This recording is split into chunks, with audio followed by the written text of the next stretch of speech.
तो हमारी अर्थ में जितने भी अलग अलग तरह के लैंड फॉर्म्स हैं, ये कैसे बने, ये जानने के लिए आपको थोड़ा सा आइडिया लेना पड़ेगा उस वक्त के बारे में जब हमारी अर्थ बनी थी। तो अब ये इस चीज का मैं हल्का सा इंट्रोडक्शन आपको देता हूं। आज से अरबों साल पहले एक ऐसा वक्त था जब ना ही हमारी ये धरती थी, ना ही ये चांद और सितारे थे, और ना ही ये पूरा यूनिवर्स था। उस टाइम पे कुछ भी नहीं था, सिर्फ एक एनर्जी थी। अब आज से करीब 14 अरब साल पहले होता है बिग बैंग। बिग बैंग यानी कि वो एनर्जी कन्वर्ट हुई मैटर में और वो पॉइंट बड़ा हुआ और एक बबल बना, और उस बबल के अंदर बना यूनिवर्स। सबसे पहले जो चीजें बनी वो थी हाइड्रोजन और हीलियम गैस। इन हाइड्रोजन और हीलियम गैस के बादलों से इस पूरे यूनिवर्स के अंदर करोड़ों अरबों गैलेक्सीज बनी, और हर गैलेक्सी के अंदर फिर से इन्हीं हाइड्रोजन और हीलियम गैस के बादलों से मिलके बने सितारे, और इन सितारों की गर्मी में फिर बने तमाम अलग अलग तरह के एलिमेंट्स, जो अलग अलग मटेरियल्स हैं, जो कंपोनेंट्स ऑफ लाइफ हैं, जिनसे लाइफ शुरू हो सकती है। अब इसी तरीके से आज से करीब 13.5 अरब साल पहले हमारी मिल्की वे गैलेक्सी बनी, जिस गैलेक्सी में हमारा सूरज है और हमारी अर्थ है। और फिर उसके बाद आज से करीब 4.5 अरब साल पहले हमारा जो अपना सितारा है, जिसको हम सूरज या सन कहते हैं, वो बनना शुरू हुआ। इसके बाद फिर वक्त आगे बढ़ता है। करीब 4 बिलियन ईयर्स पहले, यानी कि 4 अरब साल पहले हमारी अर्थ बनना शुरू हुई। आसपास की जितनी सारी चीजें थी वो सब इकट्ठा होते रहे, एक बड़ा सा मास बनता रहा, और इस तरीके से हमारी अर्थ बनी। और जब हमारी अर्थ बनी तो हमारी अर्थ इतनी ज्यादा गर्म थी कि हमारी अर्थ एक पिघले हुए फॉर्म में थी, एक मोल्टन फॉर्म में थी। अब वक्त आगे बढ़ता है, हजारों लाखों साल गुजर जाते हैं। हमारी अर्थ के जो चारों तरफ के बाहर का जो पोर्शन है वो थोड़ा सा ठंडा होना शुरू होता है। हमारी अर्थ में पानी आता है, और इसके बाद फिर एक ऐसा टाइम आता है कि हमारी अर्थ के चारों तरफ की जो लेयर है, ये लेयर सख्त होना शुरू होती है, हार्ड होना शुरू होती है, और इस तरीके से बनती है जमीन। और एक और खास चीज, हमारी जो अर्थ के चारों तरफ की ये जो लेयर, जो जमीन बनी, ऐसा नहीं था कि ये पूरी की पूरी लेयर, ये पूरा गोल एक जमीन का टुकड़ा बना। जो भी जमीन बनी वो अलग अलग छोटे छोटे प्लेट्स या अलग अलग टुकड़ों से मिलके बनी थी। और ये भी जो प्लेट्स थी, ये जो जमीनों की जो प्लेट्स थी, ये भी 2 तरह की थी।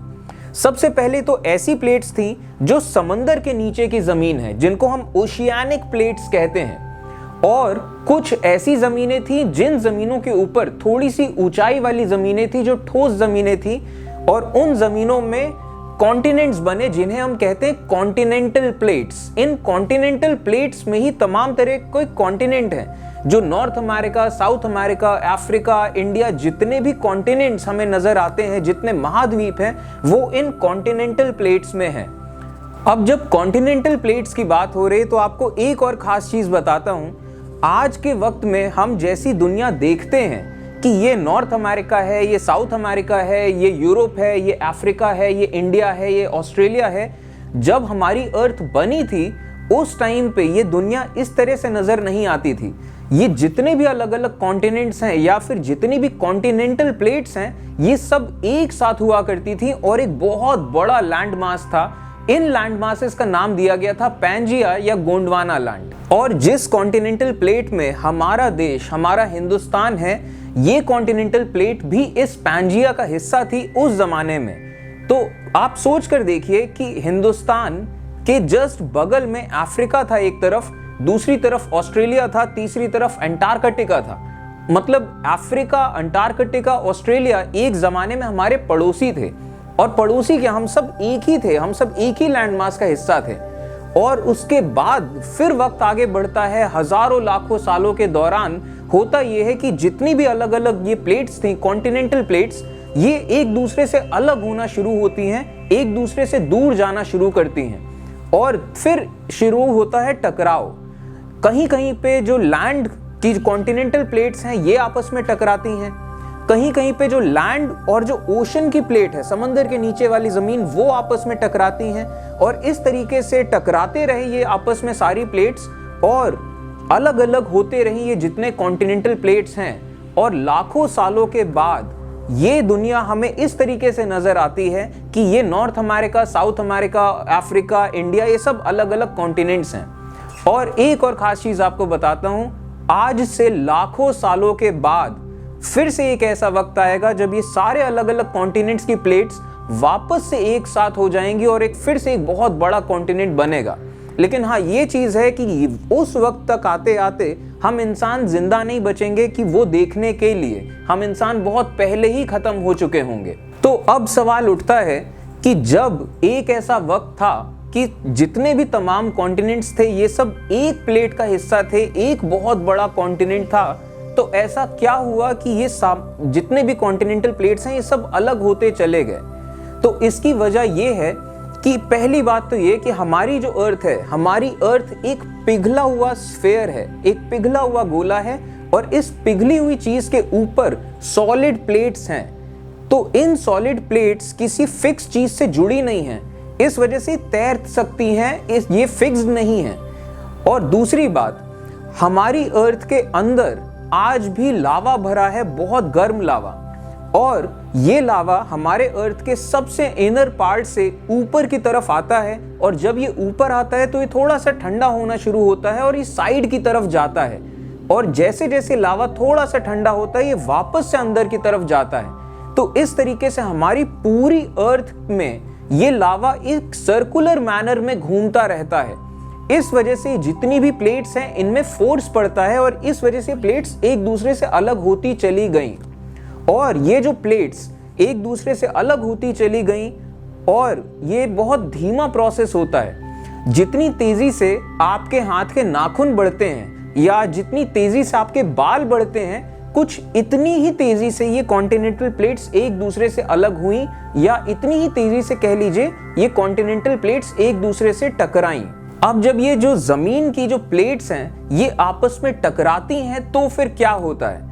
अब ये चीज मैं आपको बता चुका हूं कि प्लेट्स दो तरह की हैं, एक ओशियानिक प्लेट्स जो समंदर के नीचे हैं, और एक कॉन्टिनेंटल प्लेट्स जो समतल जमीन है जिसमें कॉन्टिनेंट्स हैं। तो अब दो तरह की प्लेट्स हैं, तो यहाँ टकराव भी दो तरह के हैं। तो सबसे पहले देखते हैं कि क्या होता है जब एक कॉन्टिनेंटल प्लेट दूसरी कॉन्टिनेंटल प्लेट से टकराती है। तो जैसे मान लीजिए ये एक कॉन्टिनेंटल प्लेट है और ये दूसरी कॉन्टिनेंटल प्लेट है, और ये पहली वाली कॉन्टिनेंटल प्लेट इस तरफ जा रही है, तो ये जोर लगा रही है इस तरफ। तो जब ये दोनों की दोनों प्लेट्स एक दूसरे से मिल जाएंगी तो ये जोर इसी तरीके से लगाती रहेगी ये प्लेट इसमें। अब जब जोर लगाएगी ये प्लेट और ज्यादा वक्त के साथ, तो इसमें वेवी स्ट्रक्चर्स बनेंगे, फोल्ड्स बनना शुरू होंगे। जब आप किसी भी चीज में बहुत ज्यादा जोर लगाते हैं तो इस तरीके से फोल्ड बनते हैं। अब इसके बाद हजारों सालों तक ये फोल्ड बनते रहेंगे, और जैसे जैसे ये फोर्स बढ़ता रहेगा ये प्लेट इस प्लेट में धंसती चली जाएगी, ये फोल्ड और बड़े होते चले जाएंगे। और फिर से जब वक्त आगे बढ़ेगा, हजारों साल, लाखों साल गुजर चुके होंगे, तो ये फोल्ड और बड़े हो चुके होंगे, और ये जो ऊपर की जो लेयर है, ये कॉन्टिनेंटल प्लेट्स के ऊपर की लेयर, ये टूटना शुरू होगी, और ये इसका जो मलबा है ये ऊपर की तरफ आना शुरू होगा। तो इस तरीके से कुछ शेप बनने लगेंगे, और ये क्योंकि वेव बन रही है तो इसी तरीके से जगह जगह पे ये प्लेट टूटने लगेगी, और इस तरीके से ऊपर इसका मलबा जमा होना शुरू हो जाएगा। और इसी तरीके से लाखों साल यूं ही प्रोसेस चलता रहेगा, आहिस्ते आहिस्ते, धीमे धीमे। तो ये जो मलबा है ये बड़ा होता जाएगा, और जगह जगह पे इस तरीके से पहाड़ बनने लग जाएंगे। तो इस तरीके से बनते हैं पहाड़। जिन पहाड़ों को हम देखते हैं, इन पहाड़ों को कहा जाता है फोल्ड माउंटेन्स। फोल्ड माउंटेन्स इसलिए क्योंकि यहाँ ये माउंटेन्स बने फोल्ड होने से, ये जमीन फोल्ड हो रही है और ये मलबा ऊपर की तरफ जा रहा है। और ये जो माउंटेन्स हैं, फोल्ड माउंटेन्स, जैसे हिमालय है, हिमालय भी ऐसे ही बना था, फोल्ड माउंटेन्स। जब हमारे हिंदुस्तान की कॉन्टिनेंटल प्लेट पैंजिया से निकली थी बाहर और टकराई थी यूरेशियन प्लेट से, तो इस टकराव से ये हिमालयाज बने।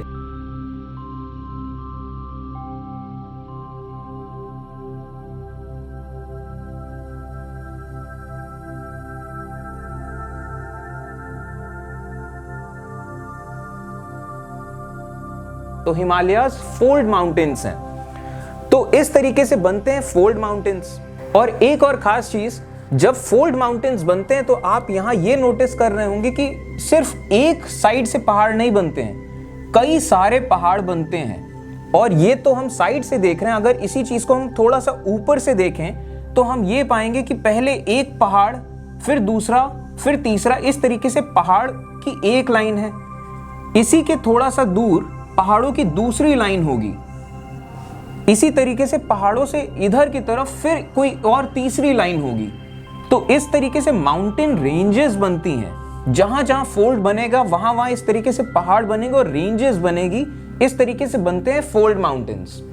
और कई बार ऐसा भी होता है कि जब कॉन्टिनेंटल प्लेट्स एक दूसरे से टकराती हैं, मान लीजिए पहली प्लेट है और ये दूसरी प्लेट है और ये एक दूसरे से टच कर गई हैं और जोर डाल रही हैं एक दूसरे पे, तो कई बार ऐसा होता है कि अगर ये जो प्लेट्स हैं ये कमजोर हैं, बहुत ज्यादा ताकतवर नहीं है, तो इनमें यहाँ पे टूट जाती हैं, इनमें क्रैक आ जाता है। और जब क्रैक आने के बाद, ऐसे क्रैक आ जाते हैं और ऐसे क्रैक आने के बाद जब ये फोर्स बढ़ता रहता है तो वक्त के साथ ये जो क्रैक है, कहीं कहीं पे क्रैक ऊपर आ जाते हैं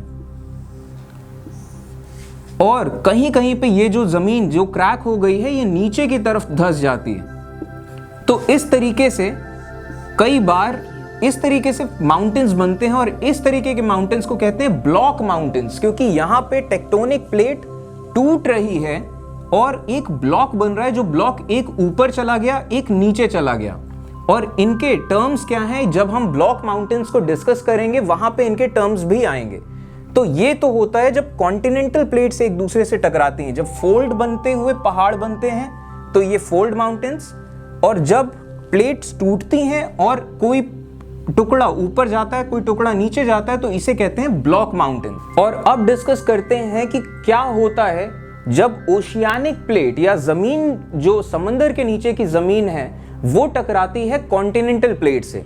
तो जैसे कि ये ओशियानिक प्लेट है, समंदर के नीचे की जमीन, और ये टकराती है किसी लैंड प्लेट से, मतलब कॉन्टिनेंटल लैंड से। तो ओशियानिक प्लेट जो होती है, समंदर के नीचे की जमीन, ये काफी कमजोर होती है और ये थोड़ा सा पतली लेयर होती है। और जो कॉन्टिनेंटल प्लेट होती है, जिसमें कॉन्टिनेंट है, ठोस समतल जमीन है, ये थोड़ी सी हार्ड होती है, मजबूत होती है और थोड़ी मोटी होती है। तो जब ये प्लेट टकराती है दूसरी कॉन्टिनेंटल प्लेट से और फोर्स लगता रहता है, वक्त के साथ ये इसमें धंसना शुरू होती है, तो होता ये है कि पहले तो यहाँ हल्के से फोल्ड बनने शुरू होते हैं इन दोनों जगहों पे। अब क्योंकि ये ओशियानिक प्लेट कमजोर है तो ये टूटना शुरू होती है और इस प्लेट को के अंदर धंसना शुरू होती है, इस प्लेट को तोड़ती हुई इसके नीचे की तरफ जाने लग जाती है।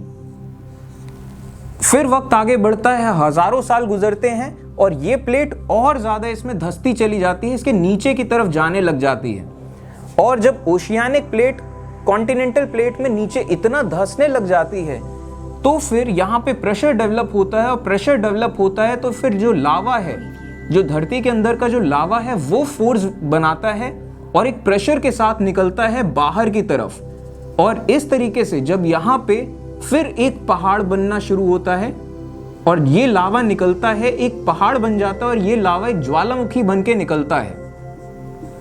और इस तरीके से बनते हैं वॉल्केनिक माउंटेन्स, जो माउंट किलिमंजारो है जैसे।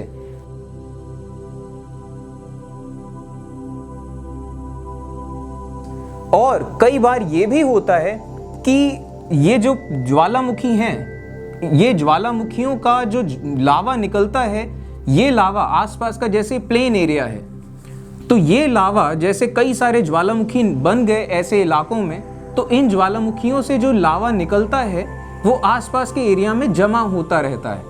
और ये प्रोसेस फिर चलता है सैकड़ों साल, हजारों साल, लाखों साल, और ये लावा जमा होते होते इस एरिया को थोड़ा सा ऊंचा करते चले जाता है और ये एरिया आसपास के एरिया से ऊंचा हो जाता है और एक फ्लैट लैंड बनने लग जाता है। ऐसे ही फ्लैट लैंड्स को कहा जाता है प्लेट्यूज, या फिर हिंदी में कहें तो जो पठारी मैदान होते हैं या पहाड़ी मैदान होते हैं, इन्हें प्लेट्यूज कहा जाता है। तो अब आपको आइडिया लग गया होगा हमारे अर्थ का जो अंदर का मूवमेंट है, जो हमारी मॉल्टन अर्थ है, मॉल्टन अर्थ के अंदर जो मैग्मा भरा है, मैग्मा सर्कुलर मोशन करता है। इस सर्कुलर मोशन की वजह से प्लेट्स का मूवमेंट होता है, और जब प्लेट्स का मूवमेंट होता है तो प्लेट्स एक दूसरे से कोलाइड करती हैं या टकराती हैं। और जब प्लेट्स एक दूसरे से टकराती हैं तो अगर कॉन्टिनेंटल प्लेट दूसरी कॉन्टिनेंटल प्लेट से टकराती है तो कई बार फोल्ड बनते हैं, और फोल्ड से पहाड़ बनते हैं, तो फोल्ड माउंटेन्स बनते हैं और इनकी रेंज बनती हैं। और कई बार वो प्लेट टूट जाती हैं और ब्लॉक माउंटेन्स बनते हैं। अगर ओशियानिक प्लेट कॉन्टिनेंटल प्लेट से टकराती है तो ओशियानिक प्लेट नीचे चली जाती है, जिसकी वजह से फिर वॉल्केनिक माउंटेन्स बनते हैं। और इन वॉल्केनिक माउंटेन्स के जो फ्लो है, इनसे लावा निकलता है, और ये लावा इकट्ठा होता रहता है, ठंडा होता रहता है, और इस तरीके से हाई रेज्ड प्लेट्यूज बनते हैं, यानी कि समतल इलाके जो थोड़े से ऊंचे हैं। और क्योंकि ऐसे वॉल्केनोज के लावा जो होता है बहुत मिनरल रिच होता है, इस वजह से ये जो प्लेट्यूज होते हैं बहुत ज्यादा मिनरल रिच होते हैं। दुनिया में जितनी भी खदानें पाई जाती हैं ज्यादातर ऐसे प्लेट्यूज में पाई जाती हैं। और एक और चीज आपको ध्यान रखनी है कि ये जो चीज मैंने आपको बताई, ये आप हर जगह अप्लाई नहीं करेंगे। क्यों? इसका एग्जाम्पल देता हूं। अब जैसे मैंने बताया ओशियानिक प्लेट कॉन्टिनेंटल प्लेट से टकराती है तो वॉल्केनिक माउंटेन्स बनते हैं। तो अगर जैसे एंडीज माउंटेन्स हैं, एंडीज माउंटेन्स साउथ अमेरिका में समंदर की तरफ हैं, तो आप मैप देख के ये सोचेंगे कि यहाँ पे लैंड है एक तरफ, दूसरी तरफ पानी है, ओशन है। तो जरूर ये जो एंडीज माउंटेन्स हैं ये वॉल्केनिक माउंटेन्स हैं। ऐसा नहीं है, जो एंडीज माउंटेन्स हैं वो भी फोल्ड माउंटेन्स हैं। लेकिन ऐसा कैसे हुआ? जो इंडिया का डेक्कन एरिया है, जो डेक्कन एरिया है ये वॉल्केनिक लावा से बना है। तो आपको ये लगेगा कि डेक्कन एरिया वॉल्केनिक लावा से बना है, तो ये लावा कहीं आसपास के ज्वालामुखियों से आया होगा। तो आसपास जो हैं वो वेस्टर्न घाट्स हैं या फिर ईस्टर्न घाट्स हैं, तो इनमें ज्वालामुखी होंगे। लेकिन ऐसा भी नहीं है। तो फिर डेक्कन प्लेट्यू में लावा कहां से आया? ये एंडीज जो पर्वत हैं ये फोल्ड माउंटेन्स कैसे हैं? ऐसा सब इसलिए है क्योंकि ये चीज मैं आपको बता चुका हूं, ये दुनिया जो हम आज के वक्त में देखते हैं ये अभी बनी है। आज से लाखों साल पहले ये सब पैंजिया या गोंडवाना लैंड का हिस्सा थे। तो उस जमाने में भी वहां पे भी लावा फटते थे, वहां पे भी फोल्ड माउंटेन्स बनते थे। तो जो इंडिया का डेक्कन एरिया है ये तभी बन चुका था जब इंडिया पैंजिया से अलग हुआ था या फिर उसका हिस्सा था। जो एंडीज माउंटेन्स हैं ये तभी बन चुके थे जब साउथ अमेरिका उस गोंडवाना लैंड का हिस्सा था या उस पैंजिया का हिस्सा था। तो इस तरीके से बहुत सारी ऐसी जगहें हैं इंडिया में, दिल्ली से शुरू होकर गुजरात तक आने वाली एक अरावली रेंज है। अरावली रेंज फोल्ड माउंटेन्स हैं और ये उसी जमाने में बन गए थे जब पैंजिया का हिस्सा था हमारा देश। तो इस तरीके से आपने देखा कि हमारी ये जो अर्थ है हमें आज के वक्त में जिस तरीके से नजर आती है, चाहे कॉन्टिनेंट्स के फॉर्म में हो, चाहे नदियों के फॉर्म में हो, पहाड़ों के फॉर्म में हो, ये अर्थ यूं ही नहीं बनी है। लाखों करोड़ों सालों के प्रोसेस आहिस्ते आहिस्ते चलते आए तब जाके ये अर्थ बन पाई है कि यहाँ पे इतने वेरिएशंस हैं कि यहाँ लाइफ सर्वाइव कर सके, लाइफ इवॉल्व कर सके और लाइफ एक इंटेलिजेंट फॉर्म ऑफ लाइफ तक पहुंच सके। वो इंटेलिजेंट फॉर्म ऑफ लाइफ जब मैं कहता हूं तो हम इंसानों की बात करता हूं, वो बात अलग है, हम इंसान कुछ भी इंटेलिजेंट जैसा करते नहीं हैं। तो खैर, अब जब ये इतना सब कुछ होने के बाद माउंटेन्स बने, प्लेट्यूज बने, उसके फिर अब माउंटेन्स बने तो धरती ऊपर उठना शुरू हुई और पहाड़ बनने शुरू हुए। और जब पहाड़ बने, ऊंचाई पे पहुंचे, तो पहाड़ों में सर्दी होना शुरू हुई, क्योंकि जैसे आप ऊंचाई पे जाते हैं ठंडक बढ़ती है। तो अब इन पहाड़ों पे बर्फ गिरना शुरू हुई, और जब बर्फ गिरती है और उसके ऊपर फिर से नई बर्फ गिरने लग जाती है और बर्फ की एक बहुत मोटी लेयर बनने लग जाती है, तो बर्फ बहुत भारी होती है। तो बर्फ कंप्रेस करती है, वो एक साथ इकट्ठा होती है और फिर एक नई चीज बनती है, वो एक बिल्कुल अलग सी चीज जिसे कहते हैं ग्लेशियर्स। ग्लेशियर्स बर्फ से बनते हैं पर वो बर्फ नहीं होते हैं, वो वाकई एक नायाब चीज होती है। इन ग्लेशियर्स के मेल्टिंग से या इन ग्लेशियर्स के पिघलने से बनती हैं नदियां। दुनिया की ज़्यादातर नदियां, खासतौर पे जो प्लेन एरियाज में बहती हैं, वो सब इन ग्लेशियर्स के पिघलने से बहती हैं। और जब ये नदियां बहती हुई आती हैं उन पहाड़ों से, तो उन पहाड़ों से तमाम तरह की मिट्टी, पत्थर, मिनरल रिच चीज़ें नीचे प्लेन एरियाज में लाती हैं और यहाँ की ज़मीन में कंपोनेंट्स ऑफ लाइफ जो हैं, इनमें कंपोनेंट्स ऑफ लाइफ भर देती हैं इस मिट्टी में। वो मिट्टी तब जाके इस लायक होती है कि वहाँ पे खेती करी जा सके और उन नदियों के किनारे ही इंसानी सभ्यताएं या सिविलाइजेशंस फ्लरिश कर पाई। तब जाके हम समाज को या दुनिया को इस तरीके से देख पाए जिस तरीके से हम आज देख पाते हैं। और ये सब तमाम चीज़ें करने में करोड़ों अरबों साल का वक्त लगा है कि हमारी अर्थ में इतने वेरिएशंस बन पाए कि हमारी अर्थ में एक तरफ ऐसी जगहें हैं जहाँ हमेशा बर्फ रहती है, बहुत ज़्यादा सर्दी पड़ती है। हमारी अर्थ में एक तरफ ऐसे रेगिस्तान हैं और रेगिस्तान भी एक जैसे नहीं है, रेगिस्तान भी अलग अलग तरह के हैं। जंगल हैं, जंगल भी अलग अलग तरह के हैं। कोस्टल एरियाज हैं, तमाम तरह की नदियां हैं, समंदर हैं जहां पे अलग अलग तरह के लाइफ फॉर्म्स हो सकते हैं। कई सारे लाइफ फॉर्म्स तो ऐसे हैं जो हम इंसान आज तक नहीं जानते। हम आज भी नए नए लाइफ फॉर्म्स देखते हैं और लिखते हैं कि हाँ यार, ये भी एक तरह का जानवर है, ये भी एक नया तरह का पंछी है। और एक और चीज़ आपको बताऊं, हम इंसान आज भी हमारी अर्थ के बारे में पूरी तरीके से नहीं जानते हैं। हमारे अर्थ के जो समंदर हैं, हमारे समंदरों को हम मैप नहीं कर पाए हैं, उनके बारे में हम ज़्यादा नहीं जानते हैं। और समंदरों के नीचे किस तरीके के कैवर्न्स हैं, या हमारी अर्थ के जो पोल्स हैं, जो नॉर्थ पोल और साउथ पोल में शायद कोई कैविटीज़ हों, अंदर और कौन कौन सी गुफाएं हों, हम आज भी हमारी अर्थ के बारे में पूरी तरीके से नहीं जान पाए हैं। और एक और खास चीज़, हमारी अर्थ जो है, जैसे कि किसी भी बड़े खेत में, किसी बहुत बड़ी ज़मीन में कुछ ऐसा एरिया होता है जो बहुत ही ज़्यादा उपजाऊ होता है, तो इसी तरीके से जैसे कोई भी गैलेक्सी होती है, तो गैलेक्सी में कुछ ऐसे इलाके होते हैं जो प्रॉपर स्पेशल गैलेक्टिक जोन्स में आते हैं कि उन इलाकों में बहुत अच्छी कंडीशंस हैं कि वहाँ पे जो प्लैनेट्स हैं वहाँ पे बहुत अच्छे वेरिएशंस हो सकते हैं, तमाम तरह के लाइफ फॉर्म्स पैदा हो सकते हैं, जी सकते हैं। तो हमारी अर्थ हमारी मिल्की वे गैलेक्सी के उस गैलेक्टिक जोन में आती है। तो हमारी अर्थ में इतने तरह के वेरिएशंस और इतनी खूबसूरत अर्थ बन पाती है। तो हमारी अर्थ हमारे लिए तो यूजफुल है ही, क्योंकि हम रह पाते हैं इस अर्थ में।